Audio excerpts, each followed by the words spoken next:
Hello, my name is Layton. And hello, my name is Casey. And we're watching Bleed Purple Nations with my dad. And we're watching Bleed Purple Nations with my dad. Go Dad! Sounds straight.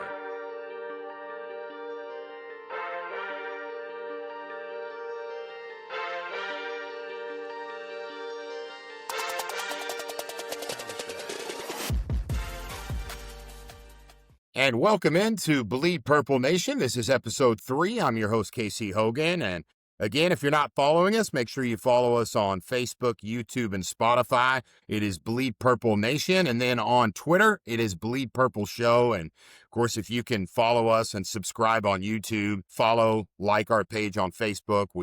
We'll have each one of these episodes up on Facebook, on YouTube, and then if you're a Spotify person like me and you want to listen on your way to work, each episode's up on Spotify. Again, Bleed Purple Nation, and I'm honored to have a good friend of mine on episode 3, the Associate Athletic Director for External Relations at Tarleton Athletics and the voice of Tarleton football, Byron Anderson. Byron, how you doing, bud? It's been a fun season, huh? Yeah, we're having a good time. Fall sports up and running. It gets real crazy when basketball starts in a couple of weeks. So I kind of like it. The time before basketball and football's going on, you really get to concentrate on one sport. When basketball starts out, we get a little more spread out, but still, it's all a lot of fun. Very lucky to be able to cover the sports and get to do what I get to do and enjoy these young athletes and these coaches and their performances on the field.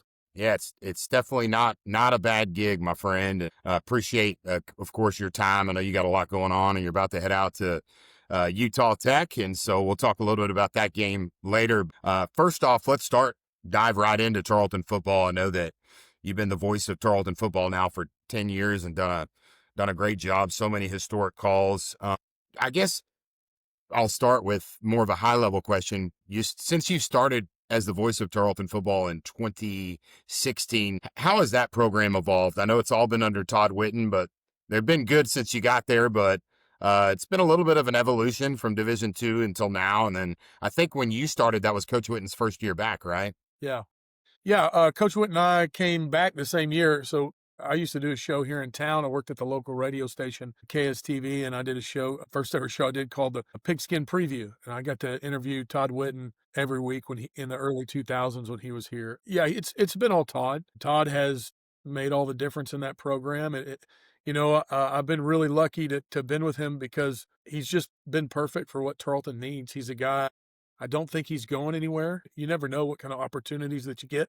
But part of being successful during these days is having stability at that coaching position. And Todd has mixed game knowledge, that stability, and then also just maybe one of the best evaluators of talent I have ever seen in my time, covering professional, college, and even high school sports. The guy knows exactly what he wants. He knows how to get it, and he's great at evaluating that talent. He always calls it not recruiting, but prospecting, because they've always had to turn over every rock. And being able to, part of that is being a good evaluator of coaches as well, right? Bringing the right coaches in to be able to do the things you need them to do. So him being able to do that and really be consistent.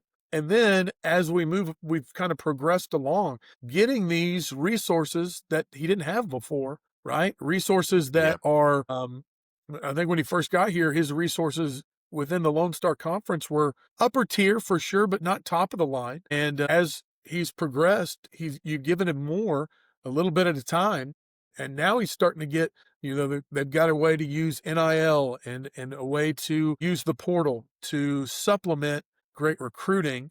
And then you put all those things together with a coach that knows what he's doing on the field, knows how to get good coaches in, and really knows how to find great players and get them here and then keep them here once they're here. Yeah, that was how I would describe it has evolved. It's a lot of things coming together, but it's the right guy at the helm, and that's been Todd Whitten. Absolutely. And we visited coaches gracious enough to come on the podcast the last episode. And one thing I talked to him about, Byron, was, personally, I think you would probably say the same thing, that as you develop as a professional, you change, you get more mature, you change at work, you get a different perspective, you get more experience. And I asked him how he's changed as a head coach since his first gig in 1996 at Tarleton. I think, Byron, he might have been 29 years old or something like that when he was first hired. And one thing he talked about was back then it was more about me, and now it's more about the kids. And do you think that between that and that experience at Sam Houston, I mean, sometimes people forget he's been an FCS head coach before. So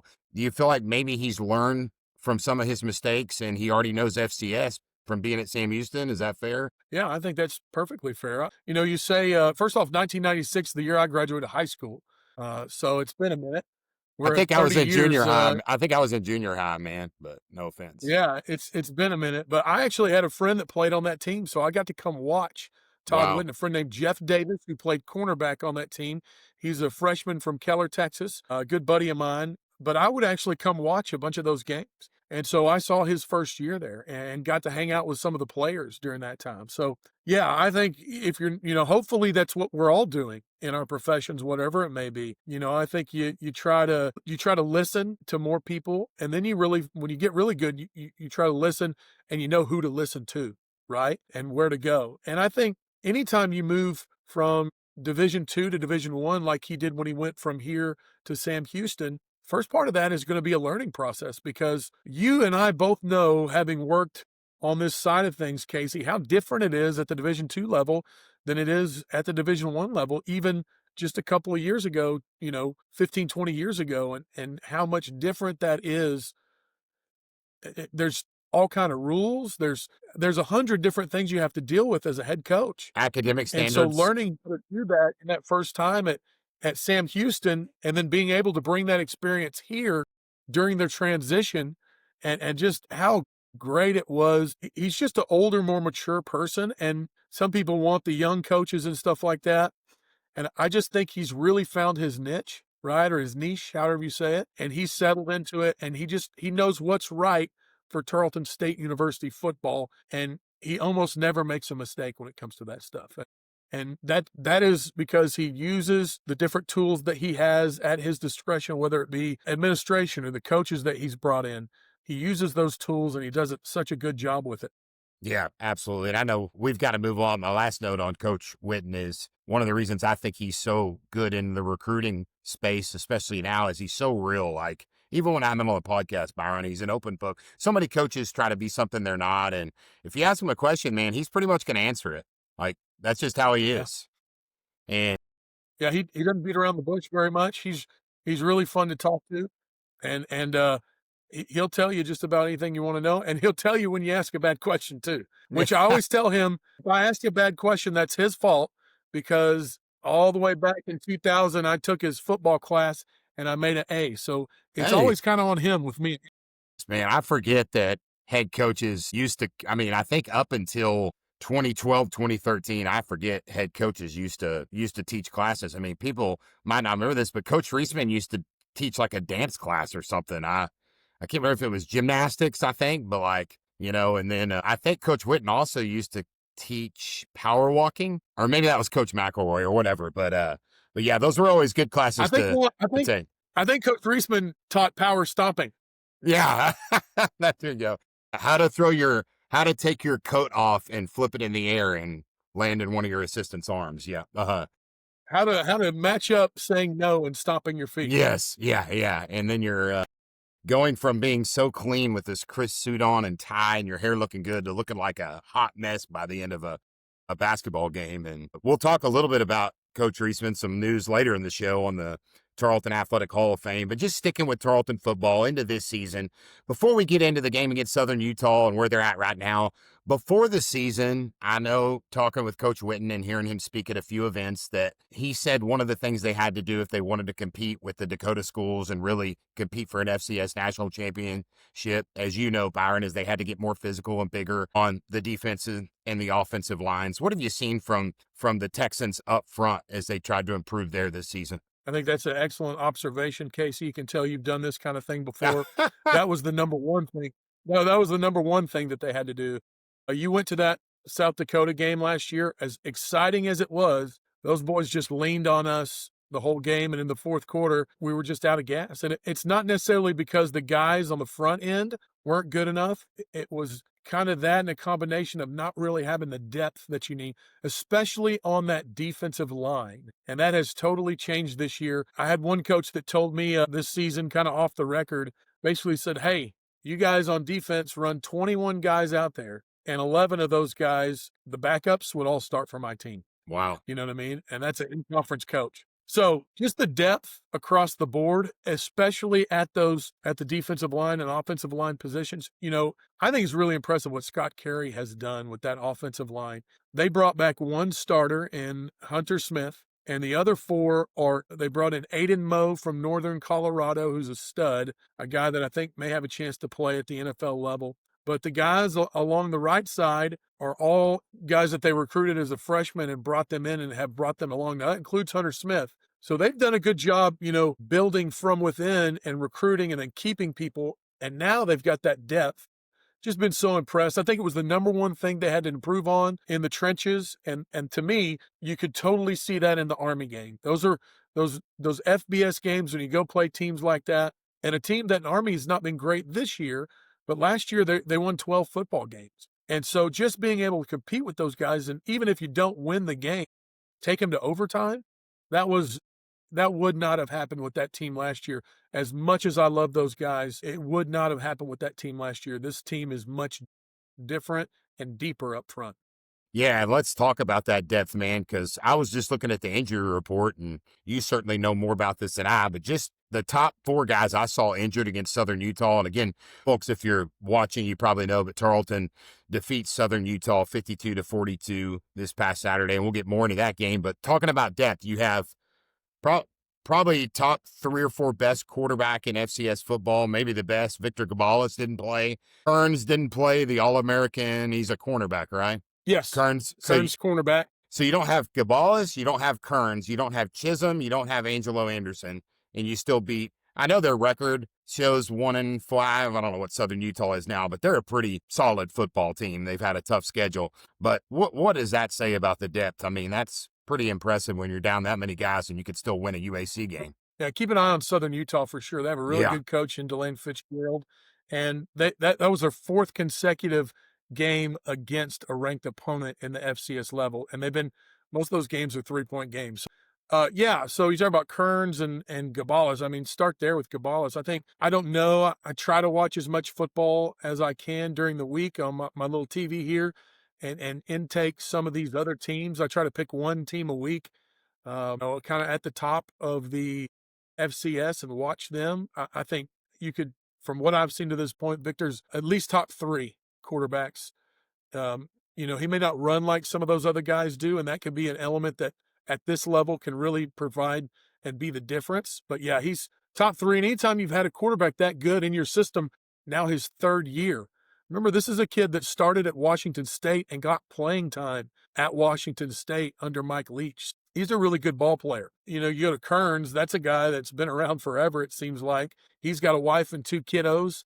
That's a man that he's just really good. And the thing is, again, it's deep at those positions. You got guys like Dabari Hawkins and Javante Melidor, who made an interception this past weekend, that step up. And yeah, you're going to miss a beat, but maybe it's just one. And then what do you say about Daniel Greek, man? Daniel Greek's a guy that after his play last year, he could have probably moved on and taken a deal somewhere else. But he is a leader on the team. His teammates like him as much as anybody else. A lot of the times, if you watch the pregame videos, the stuff that we replay after the game, he's the one in the middle of the guys before the game that's jacking them up. You know what I mean? And what you usually see from like a linebacker or a safety, the backup quarterback's doing that. I think that's somewhat unique and different.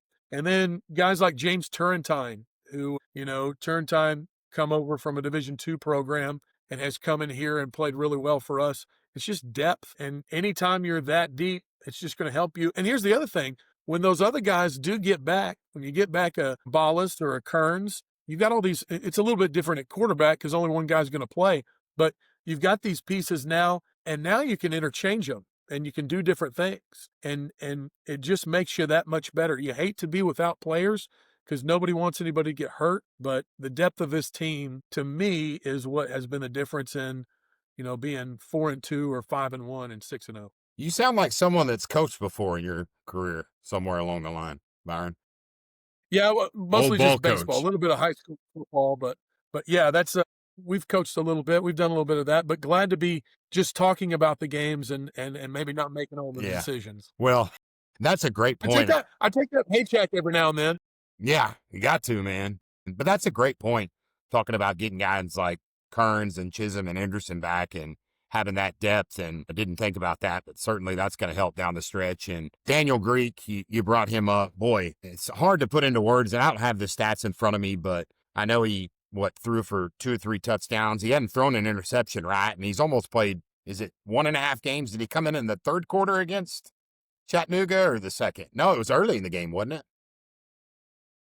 Yeah, so it was early in the game. So, yeah, it's a little over a game and a half this year. Of course, he started a handful of games last year as well. They started 2, played in 3 because they got the win over – he started against Baylor, and then he started against Houston Christian, and then he started this game this year and was in. But he's played really well, yeah. So let me knock on all the wood that I have because the Texans have not thrown an interception this year.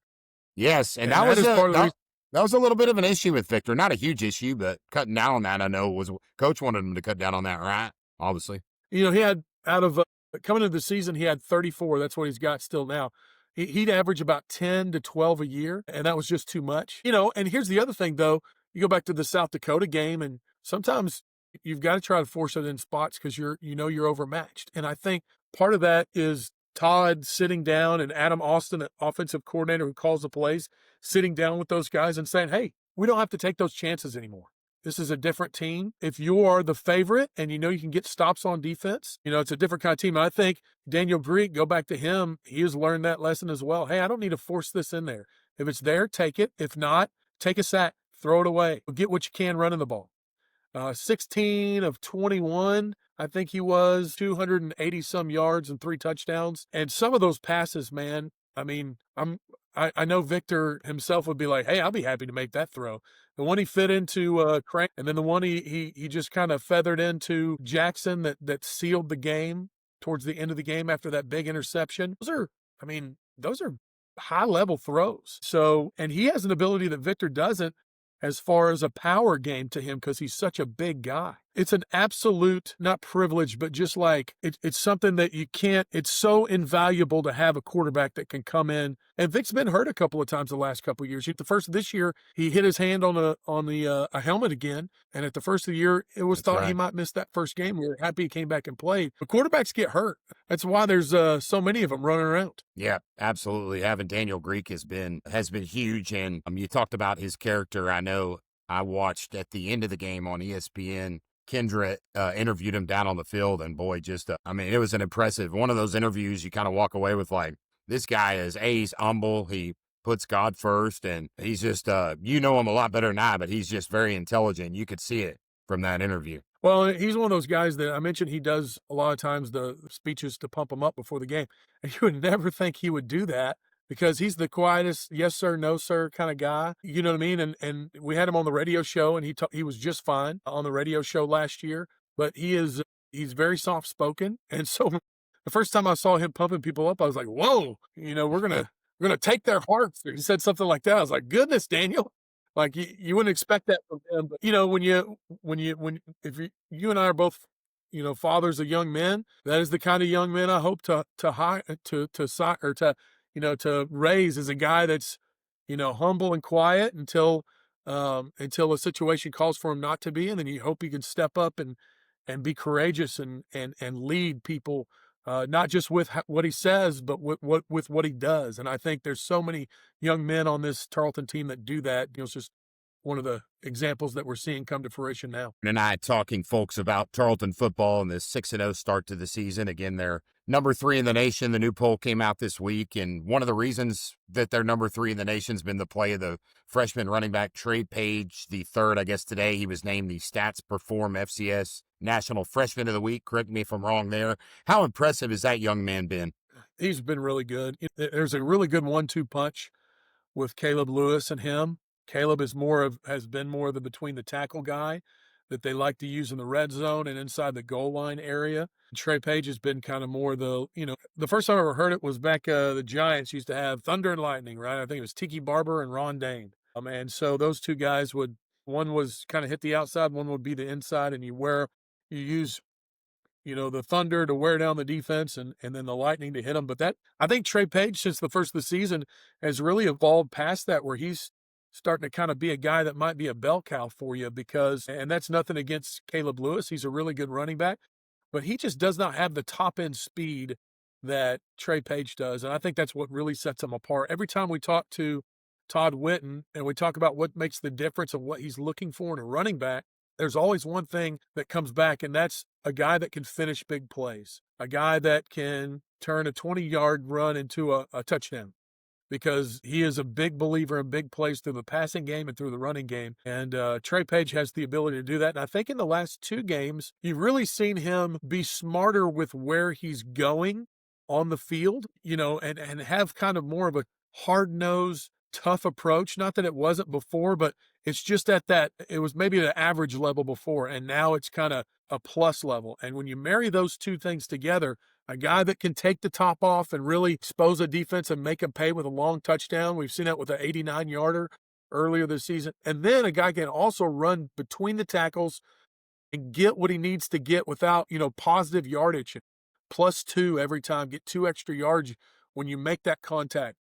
You start to do something like that. Trey Page is just a freshman, and you just wonder, he reminds me a lot of a guy like Daniel McCants. I don't know if you remember Daniel McCants. Yeah, I remember him, yeah. McCants was a guy that had the ability to, as a freshman, Todd used him to run out the clock between the tackles, and he's a 4-3 kind of guy, and I think Trey is a lot like that, and somebody that's starting to remind me of Daniel McCants. And Daniel McCants would have, if he wouldn't have set out his last 2 games because of injury, he was on pace to break the school rushing record. That's right. He's second record behind Ricky Bush, and he only needed, I think, 180 yards in his last 2 games, and he was packing 200 yards a game before them. So he could get that in a half. Yeah, remember, this is like, Steph Curry, that one year they won 70 games where they're taking him out in the third quarter. It's the same thing for him. It's like Victor this year. I don't know that he was the preseason player of the year, and injury will affect that, but I don't know if he'll win that, not because he's not deserving, but because I don't know that he's put up the numbers, because some of these games, man, was 59-10 or 59-3. You can't be throwing the ball, and you can't have your quarterback in there. So a lot of that with him. And I see the same thing from going back to Trey, just like, hey, Trey he's taken that next step, and it's really fun to see. And this week, you'll go to Utah Tech, St. George, Utah. I know we're recording this early in the week, so certainly don't expect you to know the ins and outs on the Trailblazers yet. I know you're going to start looking at that and then talk with Coach Witten here in a few days. But I looked at their schedule, and I know you have. 4 out of 6 of their opponents have been in the top 25. They're 1-5, but kind of like Southern Utah, they've had a tough schedule. What have you seen from the Trailblazers so far? Yeah, so early in the season, last year they were 1-11, and it was a year of transition for Lance Anderson. He's a second-year coach now, and you can tell the difference. He's a guy that was at Stanford with Andrew Luck. He was on a lot of he was on the defensive side, and then the offensive side. He's done a lot of different things, but you can see that things are changing a little bit. Now they're 1-5, and they're coming off a loss to Central Arkansas, but that was a pretty close game. Early in the season, some of those teams that they played, UC Davis, they had a lead on UC Davis 24-7 at one point in that game, and they ended up losing 31-24. So they're a team that it's coming around a little bit. You don't want to be the team that they finally figure it out against. I think much like what happened against Southern Utah last week, they're going to be around in this game. I don't think you blow their doors like you did last year. I think 42 was the score here at home on homecoming. So I don't think you do that. You're playing that game on the road. It's a long trip to Utah.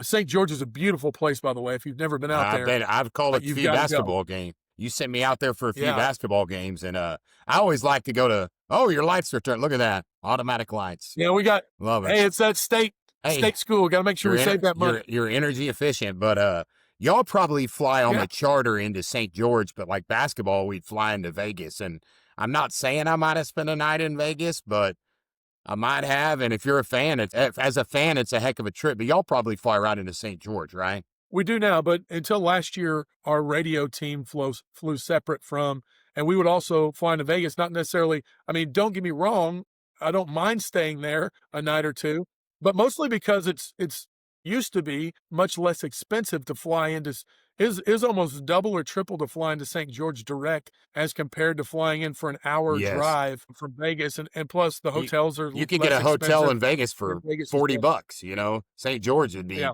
250. No, it really does. You know? It really does make sense. But now we fly straight in. It is nice to fly with the team.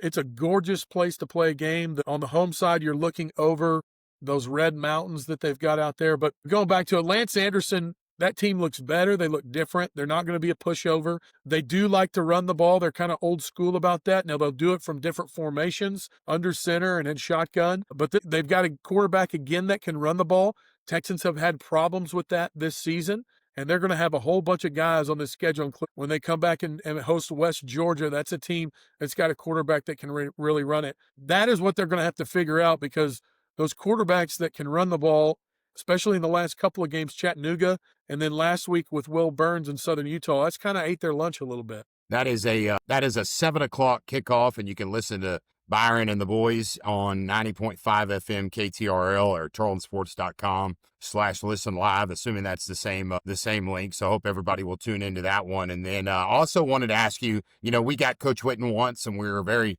blessed and honored for that. Do you get him each week for the Todd Whitten radio show? So for folks that might be watching and maybe they don't live in Stephenville and they didn't know, how can folks listen to that if they're not in the Stephenville Cross Timbers area? And when is the show each week? So it's every Thursday at noon. You can listen on 90.5 FM KTRL. That goes from Abilene to Fort Worth. And then you can listen online, like you said, www.tarletonsports.com. Watch is where we usually send people to, which is kind of confusing because you don't get to see Coach's face on that.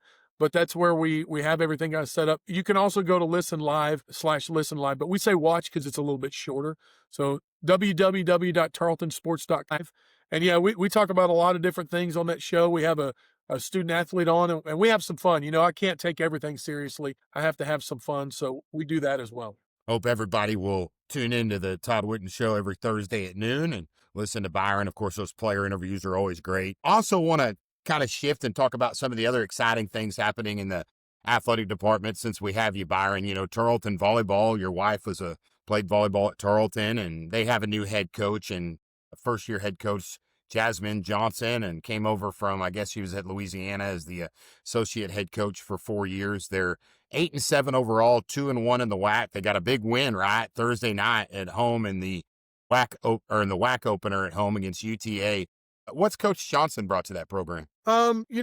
She's brought a lot. I think, she's a young lady that has brought some life and energy from outside. She has a different approach. And, I don't know the X's and O's of volleyball like I do some of the other sports, but you can tell there's just some energy. Not to say that places before and people before didn't have energy, because they certainly do. But, sometimes you just need a change. And I really like the start that they've gotten off to.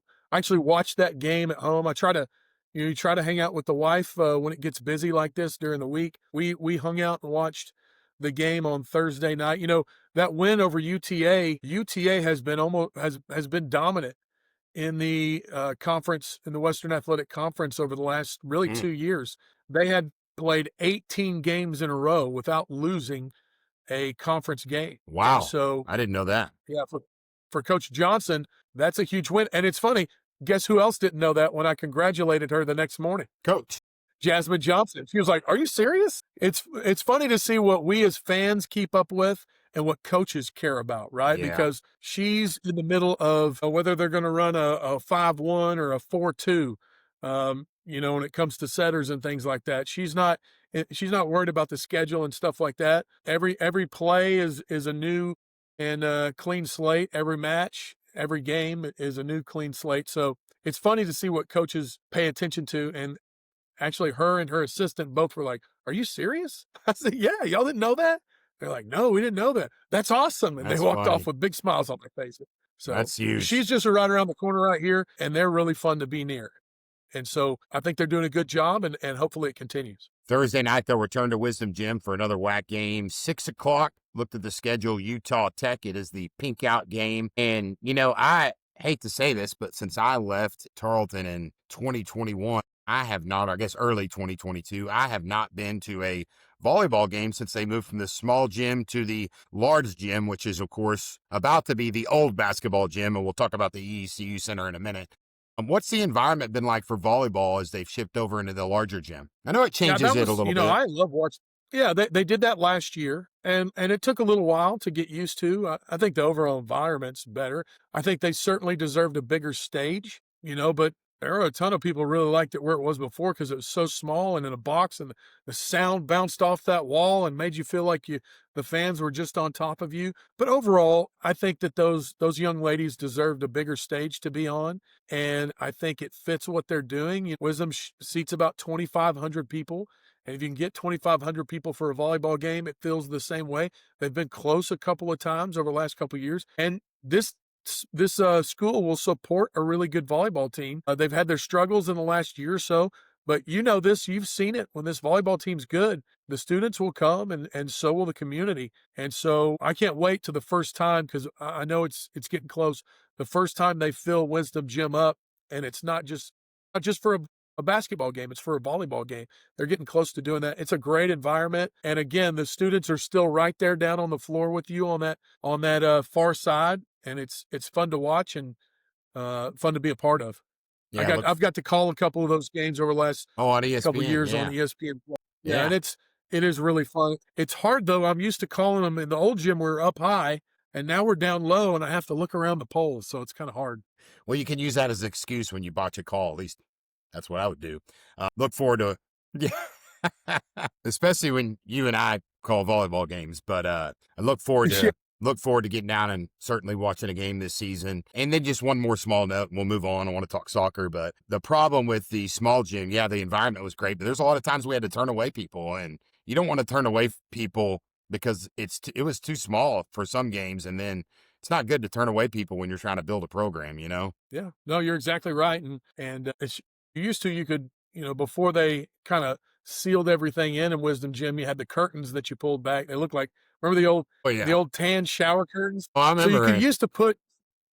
If somebody opened up one of those when Coach Reisman was practicing, that was like that was like stepping on the grass, man, with a plowboy or poo around. Yeah, it was. But you could open those up, and you could, some extra people could watch from there. In the last couple of years, and it looks better and it looks more professional. They put walls up there and kind of sealed everything in. But yeah, it's never good to turn people away. And good news that they're not going to do that with volleyball for sure. And it's deserved. Those young ladies, the Tarleton volleyball program and what it has been over the last 20 years is top of the line for Division II and is starting to get there for Division I. So Tarleton volleyball, hope everybody will get out to support Coach Johnson's program. And Tarleton soccer is 7-5-2 on the season, Byron. They're 1-3 in conference play. They got a big conference win, I guess, Sunday over Utah Tech to get their first conference win. And I was there on staff when we hired head coach Pete Quadrado to come over from Wyoming and start that program from scratch. That's not an easy thing to do. You were there. What's your kind of evaluation on where Pete has that program in year 4? Well, I don't know if it could have been better. I don't know if it can be better. That's starting a program from scratch, and it's not like the men's golf program, which we reinstated a couple years ago, that had somewhat of a history behind it, right? And so while you're still doing a lot of things, it's not from total scratch like this was. We got very lucky. And this in hiring Coach Quadrado. He played soccer at TCU. He is from the DFW area. He has family in this area. And one of the main reasons is that he wanted to be back in this area for his family. Pete I don't think people understand that don't really pay a lot of attention to some of the ancillary sports or sports that aren't as, like football and basketball that are the quote unquote bigger sports. They're all big to us, but they don't understand how good the Western Athletic Conference is when it comes to women's soccer. They are the premier mid-major group when it comes to women's soccer. Teams like CBU and Utah Valley. Utah Valley received votes in the last 2 weeks in the top 25. Wow. And that means so everybody. It's not like football where there's FBS and FCS. It's like basketball where everybody plays together. So there's a number of coaches in this. I think they got 3 votes this week and they got 1 the week before. So this is a team that you could see crack the top 25. And there's a lot of teams that are like that in this conference. So to go from brand new to now in the 4th year being competitive, I think they're 1-3 in conference play, like you said. They just got a win over Utah Tech this past week. Actually, yesterday they beat them 4-3. So yeah, I don't know if they could be better. The start of the season they were 6-2-2. So they're 1-3 in conference. I mean, I don't know if you could ask for better to have a chance in a really good conference like we do to have a winning record at the end of the season. And then last year they made the conference tournament. That says a lot right there. No doubt, man. They're going to return to action this Friday at 7 o'clock. Big rivalry game against Abilene Christian on its military appreciation game. So hope everybody will get out to support Tarleton Soccer as they continue their march towards the Western Athletic Conference tournament that starts on November 5th. Before we talk about the EECU Center, because I did want to ask you a question about that, did you ever think that you would see a day where TCU would come to Stephenville for an opening exhibition game? It's on October 19th at 3 p.m. TCU coming to Stephenville. It used to, I remember back in the day, and they're getting off script here, but when I was a student at Tarleton, might have been in 2006, we opened the regular season at TCU, a D2, and it wasn't an exhibition, it was a counter. And Coach Reisman's team went in and beat TCU, and on the way out, we were having some friendly banter with the TCU fans, and one of them looked at me and said, "Don't worry, you'll call me boss one day." And I looked back at him and I said, "Hey, no worries, man, but tonight you're calling me boss." But hey, we're going to have TCU here. How cool is that for fans? Yeah, I think that's really cool. And, when you go out and you do what Coach Reisman and them did in 2006, you're lucky you get to play a team like that at all, that they'll have you at your house or their house. So, yeah, that's huge. It will be available for you to watch on ESPN Plus. We will have that. Get your light there. There we go. That tells you how long. I told you this interview is going to be 45 minutes. And we should have said what we said. Yeah, is that my cue? Is that my cue to wrap up? I'm kidding. No, having TCU here is great. It's going to be a lot of fun. It'll be interesting to see what they have, and it's going to be a wild way to open up. But you can watch that on ESPN Plus. We will have it on radio as well. Awesome. So should be really fun. We've got that. I think October 19th is when that's going to happen. That's homecoming weekend, Byron. So you can make a heck of a homecoming weekend. The end of it. The good news is at 3, so it's during my regular work week, so I'll be here anyways. Either way. Yeah, you'll be doing football prep and packing up, and at least it's not Sunday morning because there's some alumni, not me, of course, that might not be up until 10 or 11 o'clock on Sunday morning. So it's a 3 o'clock tip off. So let's talk about the EECU Center, man. I gave you a hard time because I forget. At the last minute, Brady called me and said, "Hey, I've got a ticket to the Co-Wetzel concert. Come on up." And you know how you've done this with Mary. I had to go to my wife and kind of gently say, like, "Hey, Brady has an extra ticket tonight." But I told him, "No, I'm not going to go. I'm not going to do it." And she said, "Oh, you should go. It'll be a lot of fun." And what do you say then? "Really? Are you sure? Are you sure, Ben?" And then, of course, 15 minutes later, I threw on some clothes and was in my car, and I listened to your broadcast on the way up, and I forget, help me out. Where were y'all at that night? You were on the road. Was that? Oh, that was was that Central Arkansas? Yeah, it was Central Arkansas, and I'm going to insert the clip into this video when I edit it, but you had a pretty cool touchdown call, and I texted you, and I was like, "Hey, man, that was a pretty, I forget what it was now, but I'm going to play it here, and I'm going to insert it right here so everyone can hear, but I forget. What did you say on that call? I think it was you remember? Snap back, fake the handoff, look into the middle. Guess who? Dawson Hearn, 10-5, touchdown, Tarleton, Texans. Don't tell me a tight end's not a receiver. Dawson Hearn now with 5 touchdowns on the season from the tight end position. He's got 2 in this game, and the Texans got a 27-0 lead. It was the old Dave Chappelle. He does a deal where he's pleading the fifth. He doesn't want to say, they're asking him a question. He says, I plead the fifth. Then he goes, I plead the 1, 2, 3, 4, 5. Yeah, that's what it was. And that was the 5th touchdown of the game. Oh, so it was just, Just having some fun. And and being a broadcaster myself, I typically don't get too enamored by calls, but I thought that was a pretty good one. That was pretty awesome. And I also didn't think, I mean, we're done talking football. We talked about it a lot, but I also didn't think that, I thought, man, this Central Arkansas, it's going to be a great game to listen to on the radio. Very competitive. They always have a good program there in Conway. And I think by the time I got to to have dinner at some steakhouse with the group, it was like 50-0. I don't know what the score was, but it certainly wasn't close. But it was a wild night. And, you go back to talking about, everybody's different when it comes to broadcasting. You and I have both done it. My deal is most of the games I do every year on ESPN Plus, and we actually have now meetings that we will have with ESPN Plus, and we're online with people from Bristol, and they're telling us exactly how to do things, right? Hey, you need if you're the play-by-play guy, you do this. And if you're the color guy, you do this. And if we're doing the broadcast, we're 50-50 down the middle. Well, I am a believer that when you do a broadcast and you do a game, you're going to mess up, one. But when you're doing a home radio broadcast, you get to be a homer. Yeah. And that is why I still travel with the team and I don't do the games on TV, is because I am at heart a Tarleton football fan. I love this group and I'm going to have fun. And I'm still yet, when we do those silly things, I'm still yet to have one person to go, hey, you don't need to do that. What are you doing? Why are you being so silly? We're having fun with it. We want to first establish that we're serious about what we're doing. Yep. But we have fun with it, and that's what makes all the difference. And so just a little broadcast note. 100%. And hey, no, and it's, also point out, what? Hey, also to point out that Brady you're talking about is the great Brady Pendleton, because yes, you got to reset with everything all the time. Yeah, right? the great who served as my student body vice president when I was student body president, I might add. And then he went on to do everything at student body president, Purple Poo. Who the heck knows? He did it all, right? And him and Peacocks have a suite over there at the EECU Center. And before we talk about that real quick, off script again, you're talking about the production meetings with ESPN and just how much things have changed at Tarleton. I remember when I first did Tarleton football in 2007, we were at the Draw, which you've been to, the old Blackwater Draw in Portales. There was a time where we were supposed to start our pregame show 30 minutes before kickoff, and no board op showed up at K-Cub. And we're like 2 minutes from kickoff, dude, and I can't get a hold of anyone at the radio station to even get us on air on time for the game to even start, much less the Coach Sam McElroy pregame show and all this. And changed a little bit since those days where you were trying to get your board op out of Bostock's or whatever to come up to get your broadcast on air, for better, I might add. But hey, let's talk EECU Center, man.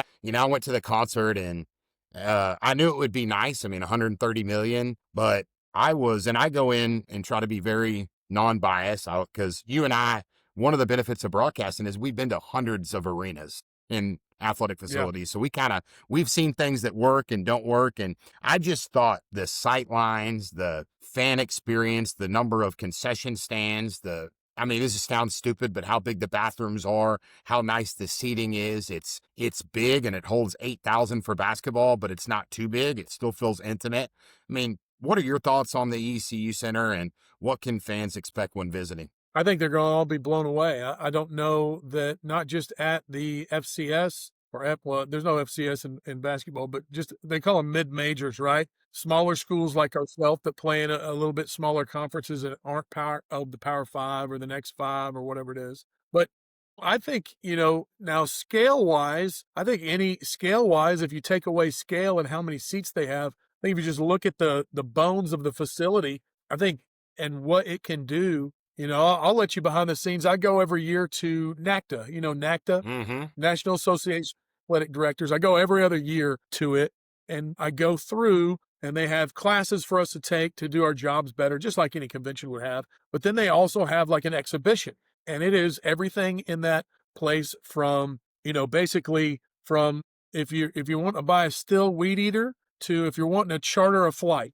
right? A private flight for the football team. They have everything in between and some good food as well. And so we go out there every other year. And that's one of my favorite things to do. So I'm walking around and you wear these lanyards. And I was kind of looking for who did our digital stuff, because one of the things I also do, one of my other jobs is I sell advertising, right? And do fundraising as well. So we're trying to figure out what we're going to have in that deal. And I had the company that actually did the ribbon boards, the drop-down video board that has 4 sides on it in the middle, like you'll see that will essentially be the scoreboard most of the time, but it's the drop-down at basketball games, and then the big screen. And the company is called Nevco. And those guys, when the Tarleton State guy usually walks up, sometimes you've been there, Casey, they'll look at your name and they'll go, oh, Tarleton State. You know, they're looking for Alabama. Or you know, I've had Nevco tell me to leave their booth for reasons well, outside of my control. They didn't tell us this time. They didn't tell us this time because they were like blown away to see me because they did all the video boards in there, and they told us we bought one of the biggest packages they've ever had. Wow. And that includes the graphics that will go with it. It is state of the art, top of the line. You're not going to get much better. You're going to be blown away when you go. I'm excited because doing the ESPN broadcasts, you've watched them before. The plugs are no longer on the side of the stands. We'll be down there. Don't have to worry about somebody kicking those out when we do the games. It's just going to be the best place in this area to watch a concert or a basketball game. You have to go to DFW to get that kind of experience, and now you can get it right here in Stephenville. And I think that says it all. Yeah, I mean, and I think it might be one of the best places to watch a concert or a basketball game anywhere. I mean, it's that nice, and it's still intimate. It's not 20,000 seats, and you talked about Nevco. They're a great company. I mean, they do a heck of a job, so I could look forward to.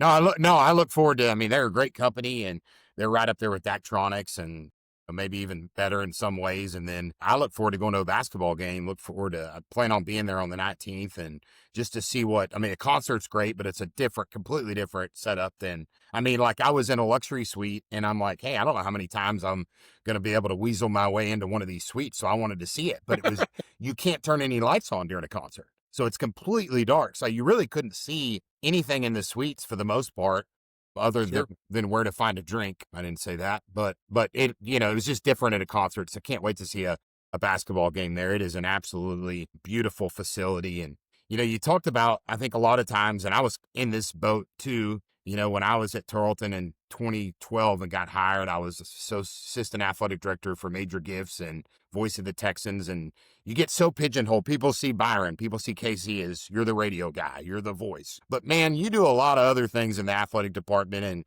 both you and your wife are former student athletes. I know you oversee the T Club, you sell advertising. So just wanted to give you an opportunity. If there's someone listening and they want to get involved, whether it's financially or they want to get plugged in with the athletic department, what's the best way for them to do that? Yeah, I think that's just reach out to me. You can go reach out to me at banderson@tarleton.edu. The biggest thing, if you're a former athlete and get involved with the T Club, that's always a great place to do it. Or the Texan Club, that's still, I'm still involved with that and helping it. That's how you can support the teams. And here's one thing that I think everybody should know, if you're a Tarleton alumni and you run a business, there's so much every year that you can write off when it comes to advertising.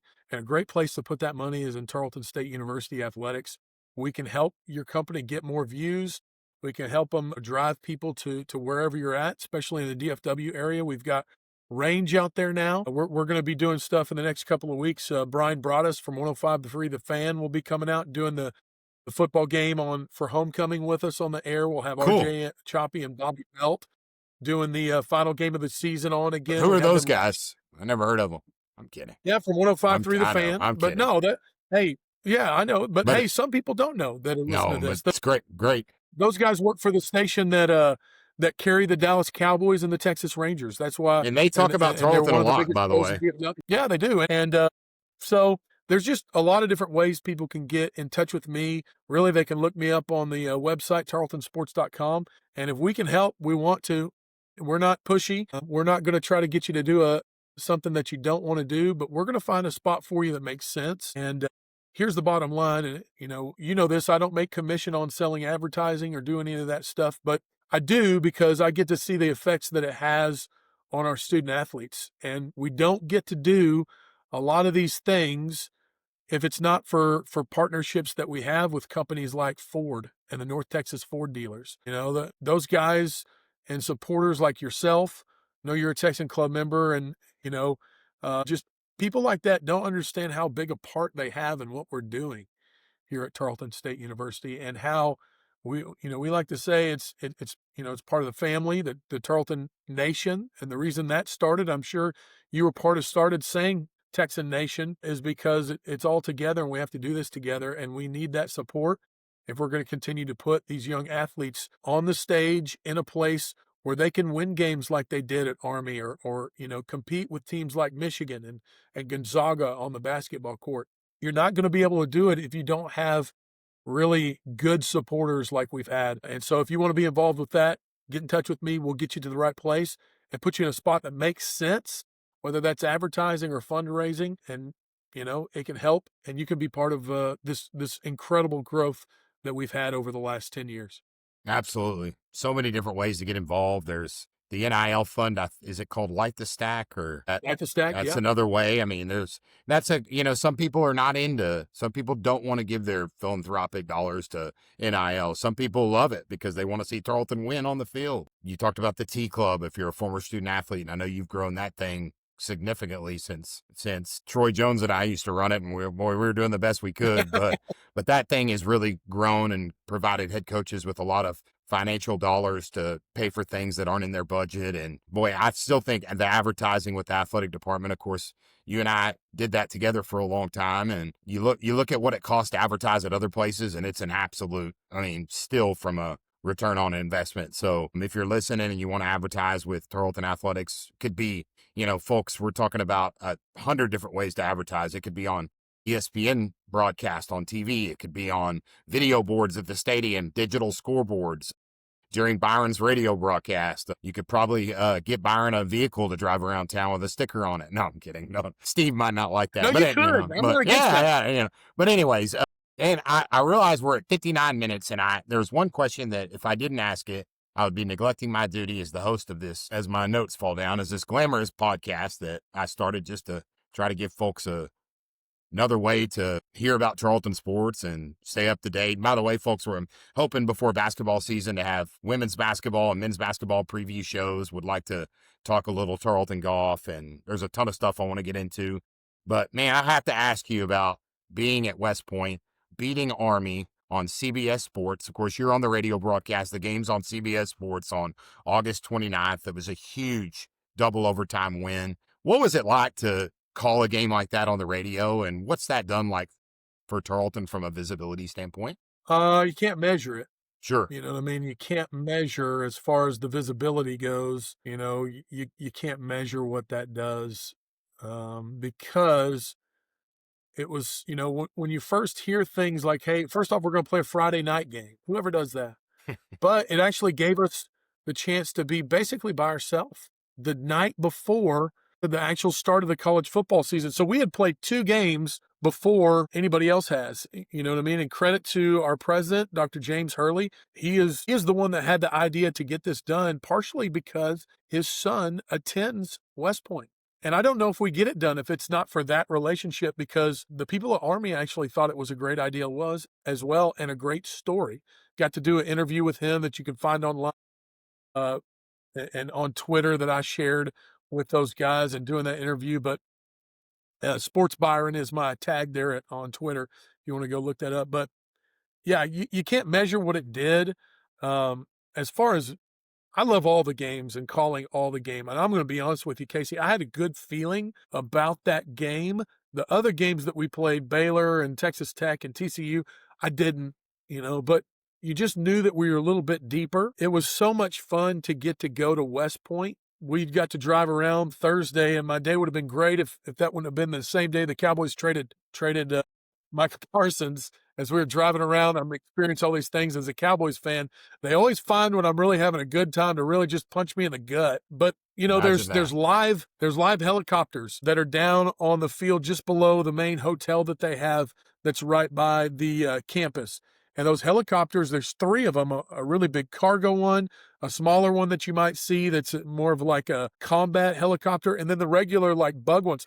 They're all down there and they're running, and you can see students being taught how to use those. That Wow. Thursday that we're there, we went down and they're shooting off all kinds of, I say fire the cannon because we do that here. They shot so many cannons during that game and so many the day before and I would assume those are regular deals that they do. They have, I've never heard of this, they have what's called a sprint football team. Have you ever heard of that, Casey? No, I have not. So we go down to the bottom fields that are right there beside the Hudson River, and there's another football team practicing. It's a sprint team. So we ask, what's a sprint team? You have to be under 175 pounds or 178 pounds to be on the sprint team. And up north, there's a whole group of, a lot of those colleges have a sprint football team, and Army is one of those teams that has it. There are soccer practices, rugby practices, such a beautiful campus. And then for me, before the game, most games, this, I get to the game about 5 to 6 hours early because I want to test everything out. And I also do the engineering for us. So one day I'll get to a point where I don't have to do that, but right now we're not there yet. So I do that. And I enjoy it. It's fun. And nobody knows more about our system than me. So it's okay. But there's always problems. And that is a functioning campus, but it's also a base. And so we could not get into the field or onto the base until 4 hours before the game, which is 2:00. So we had to figure out something to do because I took us out there at noon, and we stopped in and had time to go to the museum and the visitor center. And I think I learned more. That was probably the best thing for me because I had been concentrating so much on the game. I got to find out about the history of West Point and how, during the war with England, it was really the lockstep to keep the English out of the middle of the United States. They put a huge chain across the Hudson River there. They didn't have the port set up now that they do and the security that they do now. That's part of the reason why they're able to change it into a campus and to a college instead of being a base is because you don't need that anymore because you have the ports. Yeah. And then just finding and walking through in the visitor center what a recruit's room looks like, what their schedule looks like, how smart you have to be, and you have to get a senator and all these other different things. It's amazing that they're that good at football, especially the year before when they won 12 games, because basically it's a bunch of guys that they bring in and they find out who can play football, all those guys that qualify to get in the school. And that's their first requirement. Not everybody's like that. So many really cool things as far as calling the game. It's a dream, a close game like that comes down to a final kick. It's very back and forth. And, we got done and I just told the guys, when you make the move to Division I, that is the game that you have in mind. You know what I mean? You have in mind a big win in the NCAA tournament, and you have upsetting an FBS team. And while we beat New Mexico State, that was during COVID, and that team was, while that qualifies as a FBS win, they were horrible. Sorry, I hate to say it. They weren't. No, they had a hard time and they were changing coaches. They have now, if you beat them, it's totally different. Sure. They've really got 100% back together. But that is the win as a broadcaster and as a former student and former student athlete. When we made the move, that's what you're thinking about. And that's what you make it for, because those are the days that really put you on the map. And it's, James Hurley, our president, James Hurley, working for him as a person, sometimes you hear things and you go, what? We can never do that. And you have to have a visionary guy like that to really do it. And he's the one that made it all come together. I mean, seriously, it's a really cool moment. And I don't think that happens. That moment that we're in doesn't happen if it's not for him. And I'm not just, smoozing or whatever like that. I really do believe that. Sometimes when he says things and I go, I don't think we could ever do that, I keep it to myself and don't tell him. But he's a visionary, and a big part of what he did got this done. And so I tip my hat to him. I tip my hat to Steve Urias for knowing what it takes to go in there and what to give, obviously to Todd Witten, to Lon Reisman, who's been a big part of this. All those folks, to you, man, things that you've done in the time that you've been here, establishing the Tarleton Sports Network. I don't think a lot of people know that you're the one that really set that up and had the vision for that. So there's just so many people. Everybody had a part of it, man. So many people did, and it's so much fun for it to all come together in one place, and to get to be a small part of that was awesome and something I'll never forget. Yeah, pretty special, man. I wish I thought about coming up, but I'm saving all my travel money for the FCS playoffs, because those trips, that trip to South Dakota last year I went by myself. Well, here's the deal. Here's good news for that.